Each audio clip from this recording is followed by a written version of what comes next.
आत्मानंद रसित सभी श्रद्धालुओं साथियों को संबोधि श्री का जय जिनेन्द्र नमस्कार।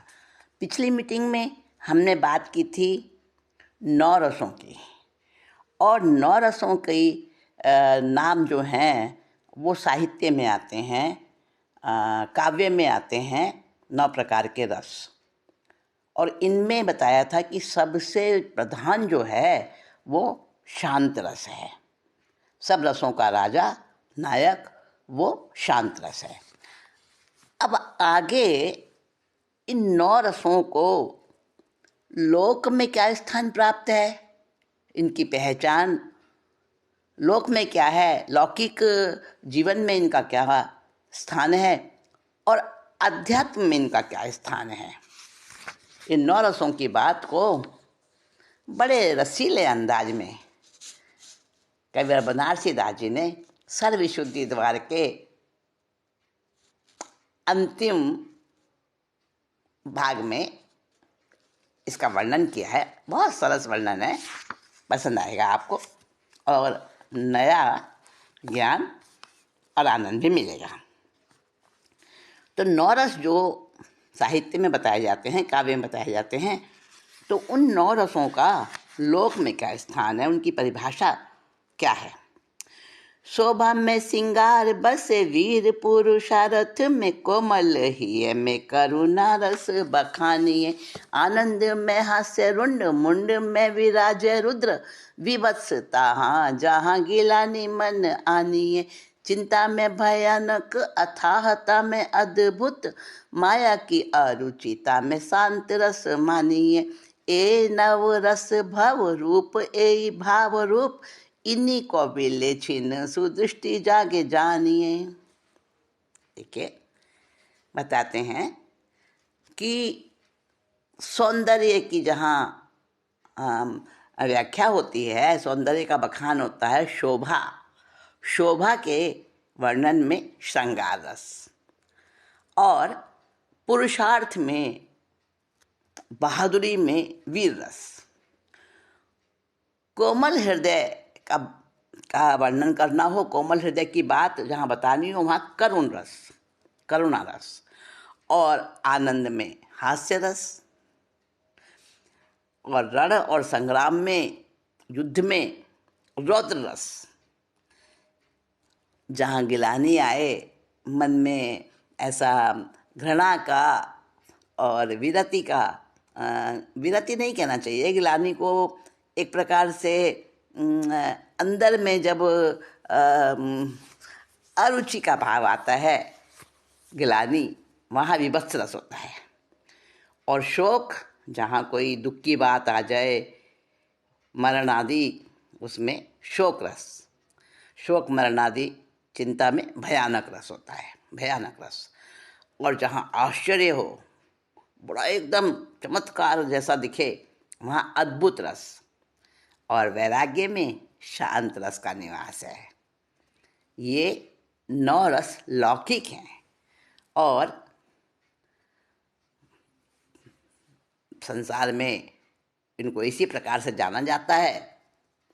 तो पारमार्थिक रूप से जब हम इन 9 रसों की बात करते हैं तो इनका ज्ञान दृष्टि उदय होने पर इनकी परिभाषाएं, इनका अर्थ बदल जाता है, इनका कार्य बदल जाता है। ये बात आपने कहीं नहीं पढ़ी सुनी होगी। देखिए, समय सार नाटक जो कि परमागम ग्रंथ है, वैराग्य परक है, और उसमें 9 रसों की बात तो लौकिक दृष्टि से बता दी। अब आध्यात्मिक स्थान बता रहे हैं इनका कि पारमार्थिक रूप से 9 रसों का स्थान किस प्रकार से है। गुण विचार सिंगार वीर उद्यम उदार रुख करुणा समरस रीति हास्य हृदय उछाह सुख अष्ट करम दल मलन रुद्रवर तैति थानक तन विलेच विभत्स दुंद मुख दशा भयानक। अद्भुत अनंत बल चिंतवन, शांत सहज वैराग्य ध्रुव, नवरस विलास पर गास तब, जब सुबोध घट प्रकट होव। देखिए, वर्णन कर रहे हैं अध्यात्म की दृष्टि से। आत्मा को ज्ञान गुण से सजाने का विचार, श्रृंगार, सच्चा श्रृंगार कौन सा? आत्मा को सजाने का श्रृंगार। और आत्मा किससे सजेगी?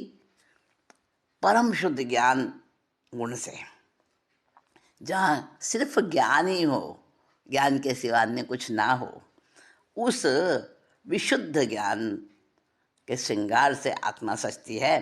तो गुण का जहाँ, ज्ञान गुण का जहाँ विभूषित करने का विचार होता है, वहाँ श्रृंगार रस है। और उद्यम, कर्म निर्जरा का उद्यम करना। निर्जरा होती है संवर पूर्वक, यानी रुकना, इंद्रियों के द्वार बंद रखना, इंद्रियों का निग्रह करना, वो संवर हो गया। और उससे जो कर्म का खिलना है, आत्म प्रदेशों से अलग हो जाना है, वो क्या है?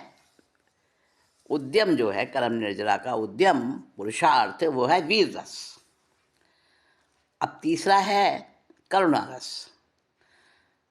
करुणा रस है समरस, करुणा समरस रीति, अपने ही समान सब जीवों को समझना, समरसता का भाव वो आता है। तो उसमें करुणा आती है किसी के प्रति, गुस्सा नहीं आता, नफरत नहीं आती, द्वेष नहीं होता, राग भी नहीं होता, करुणा होती है। तो करुण रस वहाँ आता है। और हास्य रस कहाँ आता है? मन में जब आत्मा का अनुभव आता है, वो जो आनंद है, निर्विकल्प आनंद, वो उसका उत्साह, आत्मानुभव का उत्साह, वो हास्य रस है। हास्य हृदय उछाह सुख। और फिर पांचवा कौन सा है? अष्ट कर्म दल मलन, रुद्र वर्तैत ही थानक। और 8 कर्मों का मुझे दलन कर देना है, इनको नष्ट कर देना है, इसका बीज अंकुर हटा देना है, मिटा देना है। तो कर्मों को नष्ट करने का भाव जो आए, वो रौद्र रस होता है। फिर रुद्र वर्तेति ही थानक, है ना, अष्ट कर्म दल मलन, रुद्र वर्तेति ही थानक। फिर तन विलेच्छ विभच्छ। अब शरीर की अशुचिता का विचार करना है। शरीर तो हमेशा से मल का भंडार है, गंदगी भरी है इसमें। तो अशुचि भावना जो है, उसका विचार करना शरीर के ऊपर, वो है विभत्स रस। और उसके बाद अगला है तन विलेच विभत्स, हो गया। फिर द्वंद्व मुख दशा भयानक, कि जन्म मरण आदि द्वंद्व और दुख का चिंतन करना, ये भयानक रस है। कैसे कैसे नरक में तकलीफ देते हैं परमाधामी देव, कुगतियों में कैसी दुर्गति मिलती है, उस सब का जो विचार करना, वो है भयानक रस। अद्भुत अनंत बल चिंतवन, शांत सहज वैराग ध्रुव। और आत्मा की अनंत शक्तियों का चिंतन करना, वो अद्भुत रस है। अनंत बल, अनंत वीर्य, अनंत ज्ञान, अनंत शायिक समकित, ये जो आत्मा के गुण है ना, इनका चिंतन करना, ये है कौन सा? अद्भुत रस है। ठीक है। और शांत रस क्या है? सहज वैराग, ऊपर से थोपा हुआ नहीं, आरोपित किया हुआ नहीं, क्रिया के अंदर अहम करने वाला वैराग नहीं, त्याग में अहंकार वाला वैराग नहीं, सहज सहज, जहाँ पर सहजता आ जाए, सरलता आ जाए, वो है शांत रस। वो ध्रुव है, आत्मा का ध्रुव स्वभाव है। तो नवरस विलास परगास तब, जब सुबोध घट प्रकट होगा। ये जब हृदय में सम्यक ज्ञान प्रकट होता है, सम्यक ज्ञान सबके अंदर है, सम्यक दर्शन सबके अंदर है, मिथ्या दृष्टि में भी है, परंतु प्रकट नहीं होता है। जैसे हम सबके अंदर केवल ज्ञान केवल दर्शन है, बाहर से कहीं से थोड़ी ना आता है, अंदर में ही है, बस वो प्रकट हो जाता है, उसके जो आवरण है वो हट जाते हैं, वो प्रकट हो जाता है। तो ऐसे ही जब अंदर में सम्यक ज्ञान प्रकट होता है, तब इस प्रकार का नौ रस का विलास, नौ रस का विलास वो प्रकाशित होता है। एक चिद्विलास नाम का ग्रंथ है, उसमें आत्मा की 47 शक्तियों का वर्णन है और साथ में 9 रसों का भी वर्णन है कि कैसे ये 9 रस शक्तियों के साथ में संयुक्त होते हैं, एक एक शक्ति के साथ। आत्मा की जो ध्रुव शक्तियाँ हैं, अनंत शक्तियाँ हैं, तो ये 9 रस आध्यात्म में इस प्रकार से प्रकट होते हैं। जब सुबोध घट में परगास है, तब रस विरस विषमता नास है। नवरस लखे एक रस माही, ताते विरस भाव मिट जाही।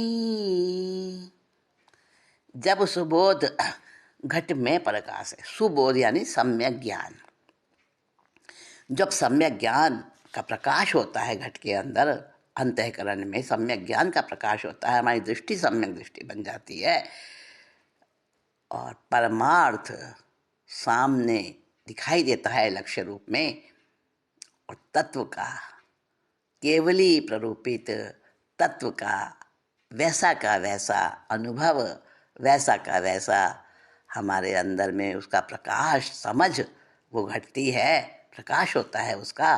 तब रस विरस विषमता नाश है, तब क्या होता है, रस और विरस का भेद मिट जाता है, रस और विरस का अंतर समाप्त हो जाता है। देखिए, रस शब्द ऐसा है जिसके अंदर एक भी मात्रा नहीं है, 2 अक्षर का छोटा सा शब्द है रस। और ये रस शब्द ऐसा है, इसके अंदर सारे दर्शन, सारा लोक त्रिलोक, सब कुछ, साधना, पुरुषार्थ और जन्म मरण 84 चक्र और मोक्ष, सब कुछ इसमें ही समाया है। प्रत्येक जीव की प्रत्येक क्रिया पर इस रस का ऐसा प्रभाव है, ये रस ऐसा व्यापक है कि पाप पुण्य 9 तत्वों में भी किसी जगह भी कोई भी ऐसा स्थान नहीं है, अच्छा और बुरा, सही और गलत, किसी भी प्रकार का कोई भी ऐसा तत्व नहीं, कोई भी ऐसा स्थान नहीं, कोई भी ऐसा कार्य नहीं जहाँ ये शब्द ना हो। गरीब अमीर, प्रत्येक परिस्थिति में, प्रत्येक दशा में, प्रत्येक गति में, हर योनि में ये रस शब्द समाया हुआ है, ऐसा व्याप्त हुआ है ये रस शब्द, इसमें सारा सार भरा है और है छोटा सा। देखिए, रस हर जगह जहाँ भी ज्ञान होगा, जहाँ भी अहिंसा होगी और जहाँ भी हिंसा होगी, जिसमें रस आता है वो उस कार्य को करता है। और रस अगर साधना में आ जाए, रस अगर अपनी स्वयं की अनुभूति को प्राप्त करने में आ जाए, तो वो कहाँ ले जाता है, मोक्ष मार्ग में ले जाता है और अंत में सब दुखों से, सब मलिनता से, हर चीज से छुड़ाकर सदा काल के लिए अव्याबाद आनंद में, चिदानंद में वो लीन कर देता है। ये रस शब्द ऐसा है। तो रस और विरस दोनों में अंतर है। रस यानी अच्छा लगना, पसंद आना, और विरस पसंद ना आना, अनचाहा।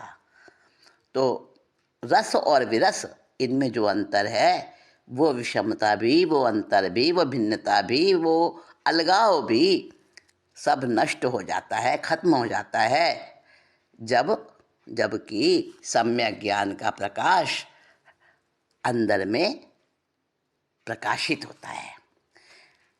तो 9 के 9 रस एक ही रस के अंदर समा जाते हैं। नवरस लखे एक रस माही। तो ऐसे जीव को जो आत्मा में ही ठहरा हुआ है, आत्मा के ही उपयोग में रमा हुआ है, तो उसके लिए 9 रस एक ही रस में समा जाते हैं। अध्यात्म का आत्मरस, स्वानुभव रस उसी में समा जाते हैं। ताते विरस भाव मिट जाही। और उस एक रस में मगन होने के कारण विरस यानी उससे अलगाव वाले, उससे अरुचि वाले बाकी के सारे भाव वो मिट जाते हैं। एक ही एक रस बस वहाँ पे वही प्रकट होता है। शांत रस है उसका नाम, वो नायक है सब रसों का, 9 रसों का नायक है शांत रस।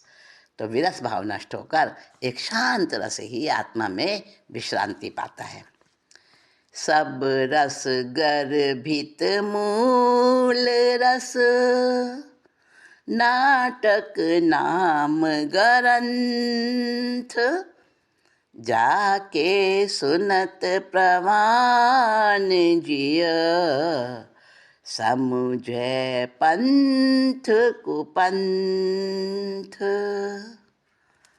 ये नाटक समय सार ग्रंथ जो है, ये सारे संसार में जितने भी रस हैं, 9 तो मूल बताए हैं और एक दूसरे के जो मिश्रण से भी बहुत सारे अलग अलग रस बन जाते हैं। तो जितने भी रस हैं सारे संसार में, उन सब रसों से गर्भित आत्मानुभव रूप मूल रस किस में भरा है? आत्मा में तो है ही, इस नाटक समय सार में भी भरा है वो रस। सारे रसों का जो एक निचोड़ है, एक सार है, एक मक्खन जैसा तत्व है सब रसों का, वो समय सार नाटक ग्रंथ में है। इसके सुनते ही जाके सुनत प्रवान जिए, उसके सुनने से जीव जो इसको सुनता है, समझता है, आचरण में लाता है, चिंतन में लाता है, प्रवान वो उसका प्रमाण मानता है, इसको ही आत्मसात करने वाला जो जीव है, वो समुझे पंथ को पंथ, और वो सही मार्ग, सन्मार्ग और उन्मार्ग की समझ आ जाती है उसमें, और फिर चल पड़ता है सन्मार्ग पर। उन्मार्ग अपने आप छूट जाता है। वर्ते ग्रंथ जगत हित काजा, प्रगटे अमृत चंद्र मुनि राजा, तब तिन्हीं ग्रंथ जानी अति नीका, रचि बनाई संस्कृत टीका। अब देखिए, कुंद कुंद आचार्य, उनको तो हुए बहुत समय हो गया, उन्होंने समय सार ग्रंथ लिखा, मूल ग्रंथ, और उसको परमागम भी कहते हैं। तो समय सार मूल ग्रंथ आत्मा का ज्ञान कराने वाला, आत्म साक्षात्कार कराने का एक साधन है। और जब उनके बहुत समय के बाद, समझो 1000 वर्ष के बाद, आचार्य अमृत चंद्र नाम के एक भव्य जीव प्रकाश में आया, उनका ज्ञान, और उन अमृत चंद्र मुनिराज ने उस ग्रंथ को, समय सार ग्रंथ को समझा, आत्मसात किया, और उनको लगा ये तो सारे संसार का बड़ा हितकारी है, और मैं इसको अगर सरल बना दूं, सरलता से समझ में आए, क्योंकि उस समय जब अमृत चंद्र मुनिराज थे, तो उस समय संस्कृत भाषा जो है वो विद्वानों की भाषा मानी जाती थी। तो उन्होंने प्राकृत भाषा का जो ग्रंथ था, आचार्य कुंद द्वारा रचित समयसार ग्रंथ, उसको उन्होंने संस्कृत भाषा में उसकी टीका करी, संस्कृत टीका करी, और उसके अंदर उन्होंने क्या किए, कलश भी कर दिए।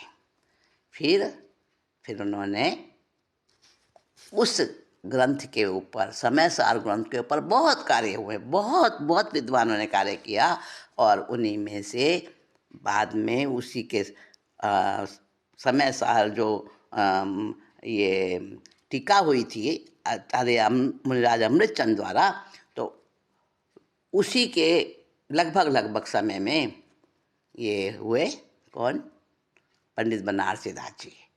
इन्होंने भी समयसार ग्रंथ के ऊपर समयसार नाटक, ये जो आप सुन रहे हैं, आनंदित हो रहे हैं इसको ज्ञान ले लेके इसका, तो इस रूप में उन्होंने छप्पे में, दोहे में, चौपाई में और किस प्रकार से उन्होंने बहुत बहुत काव्य की विधाओं का प्रयोग कर करके और उन्होंने जो है ना, कहीं कवित्त बनाए, कहीं सवैये बनाए, और अलग अलग रूप में बड़ा रस भर दिया है इस समयसार नाटक में। सर्व विशुद्धि द्वार लो आए करत बखान, तब आचार्य भक्ति सो करे ग्रंथ गुणगान। अमृतचंद्र मुनिराज ने सर्वविशुद्धि द्वार तक इस ग्रंथ का संस्कृत भाषा में टीका और व्याख्यान किया, और बड़े भक्तिपूर्वक इसका गुणानुवाद गाया। तो सर्वविशुद्धि द्वार जो 10वां अधिकार है समयसार नाटक में, तो वहाँ बताया गया कि जन्म मरण का संसार में, जन्म मरण रूप बार बार संसार में भ्रमण करते करते इस मोही जीव ने, मोह कर्म से जो आवृत हो रहा है, ऐसे जीव ने पुद्गलों के समागम से कभी अपने स्वरूप का आस्वादन नहीं किया, उसका रसपान नहीं किया, राग द्वेष मिथ्या भाव में ही रहा। और अब जैसे ही अहम बुद्धि का त्याग, कुमति कुब्जा से विरक्त हुआ और सुमति राधिका से नाता जुड़ा, पर पदार्थों में अहम बुद्धि जो थी उसका त्याग किया, और फिर शतरंज के खिलाड़ी के समान, क्योंकि सुमति राधिका को तो वही पसंद है ना, शतरंज का जो है, जिसमें बुद्धि का विलास होता है, विवेक होता है जिसके अंदर, शतरंज के खिलाड़ी के समान पुरुषार्थ को प्रधान बनाया, और कुमति कुब्जा चौसर के खिलाड़ी के समान पासे से जो है अपने जीवन का, नियति का निर्णय करना, तो पासे वाली चीज़ को छोड़ दिया और तकदीर को अपने हाथों में दे लिया। तदबीर से तकदीर की बिगड़ी को बना ले, बिगड़ी को बना ले, अपने पे भरोसा है तो ये दांव लगा ले। अपना दाव अपने हाथ से लगाना, अपनी किस्मत अपने हाथ से बदलना। तो ये सुमति राधिका ने जब उसका भाव आता है तो अपने पुरुषार्थ में, आत्मा के पुरुषार्थ में लग जाता है, और उसको पता चल जाता तकदीर का रोना बेकार है, तदबीर काम करती है, तदबीर पुरुषार्थ जगाती है, और फिर पता चल जाता है उसको कि आत्मा अपने कर्मों का, विश्व वृक्ष का कर्ता भोक्ता नहीं है। इस प्रकार से विचार दृढ़ होते जाते हैं, शुद्धात्म अनुभूति करता है, कर्म समूह अपने आप नष्ट हो जाते हैं। जैसे अंधा मनुष्य है, लंगड़े मनुष्य को अपने कंधे पर बिठा ले तो अंधा तो लंगड़े के ज्ञान से और लंगड़ा अंधे के पैरों की सहायता से रास्ता पार कर लेते हैं।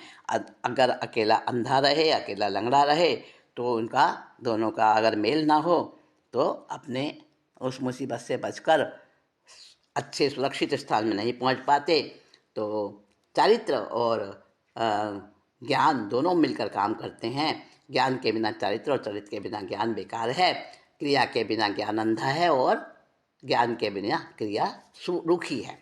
तो तो ये पता चल जाता है कि करनी क्रिया से कोई मोक्ष नहीं जाता, क्रिया तो फंसाती है। तो ये सारा ज्ञान उसको प्राप्त होता है, उसकी परिणति ज्ञेयाकार हो जाती है। क्यों? ज्ञान सविकल्प है, दर्शन के समान ज्ञान निर्विकल्प नहीं है। और ज्ञान ज्ञेय के आकार आदि को विकल्प करता है, परंतु वह ज्ञान उस रूप नहीं होता। ज्ञान ज्ञान ही रहता है, ज्ञेय ज्ञेय ही रहता है।